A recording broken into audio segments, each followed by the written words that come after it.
On April 24th of this year, at approximately 10 p.m., you received a telephone call while you were at the embassy in Kyiv from the Director General of the State Department. This was just 3 days after President Zelensky's election and the call between President Trump and President Zelensky that we just heard from Ranking Member Nunes. At the time that this urgent call came in, what were you in the middle of doing? I was hosting an event in honor of Katya Handzyuk, who is an anti-corruption activist, or was an anti-corruption activist in Ukraine. We had given her the Woman of Courage Award from Ukraine, and in fact, the worldwide Woman of Courage event. At the Worldwide Women of Courage event in Washington, D.C., Secretary Pompeo singled her out for her amazing work in Ukraine to fight corrupt interests in the south of Ukraine. She very tragically died because she was attacked by acid, and several months later died a very, very painful death. We thought it was important that justice be done for Katya Handzyuk and for others who fight corruption in Ukraine, because it's not a, kind of a tabletop exercise there. Lives are in the balance. And so we wanted to bring attention to this. We held an event and gave her father, who of course is still mourning her, that award, the Women of Courage event. And her Women of Courage Award stemmed from her anti-corruption efforts in Ukraine? Yes, that is true. Was it ever determined who threw the acid and killed her? There have been investigations, but while some of the lower-ranking individuals that were involved in this have been arrested, those who ordered this have not yet been apprehended. After you stepped away from this anti-corruption event to take this call, what did the Director General tell you? She said that there was great concern on the 7th floor of the State Department. That's where the leadership of the State Department sits. There was great concern. They were worried. She just wanted to give me a heads up about this. And, things seemed to be going on. And so she just wanted to give me a heads up. Hard to know how to react to something like that. I asked her what it was about.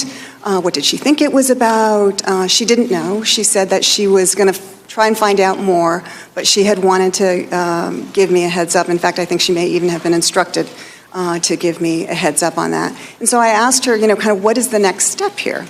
So she said she would try to find out more, and she would try to call me by midnight. What happened next?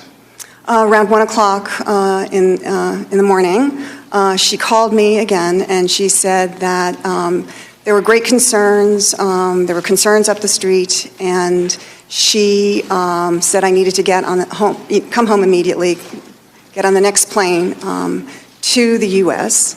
And I asked her why, and she said she wasn't sure, but there were concerns about my security.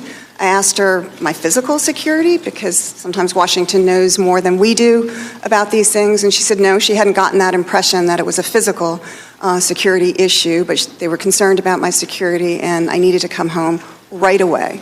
I argued this is extremely irregular, and no reason given. But in the end, I did get on the next plane home. You said there were concerns up the street. What did you understand that to mean? The White House. Did she explain in any more detail what she meant by concerns about your security? No, she didn't. I did specifically ask whether this had to do with the Mayor Giuliani's allegations against me and so forth, and she said she didn't know. It didn't even actually appear to me that she seemed to be aware of that. No reason was offered. Did she explain what the urgency was for you to come back on the next flight? The only thing that's pertinent to that was that when she said that there were concerns about my security. That's all. But it was not further explained. Now, prior to this abrupt callback to Washington, D.C., had you been offered an extension of your post by the State Department? Yes, the Undersecretary for Political Affairs had asked whether I would extend for another year, departing in July of 2020. When was that request made? In early March. So about a month and a half before this call? Yes. Did anyone at the State Department ever express concerns about your job performance? No. Now, after you returned to Washington a couple days after that, you met with the Deputy Secretary of State. And at your deposition, you said that the Deputy Secretary of State told you that you had done nothing wrong, but that there was a concerted campaign against you. What did he mean by that? I'm not exactly sure, but I took it to mean that the allegations that Mayor Giuliani and others were putting out there, that's what it was. And who else was involved in this concerted campaign against you? There were some members of the press and others in Mayor Giuliani's circle. And who from Ukraine? In Ukraine, I think, Mr. Lutsenko, the Prosecutor General, and Mr. Shokin, his predecessor, certainly.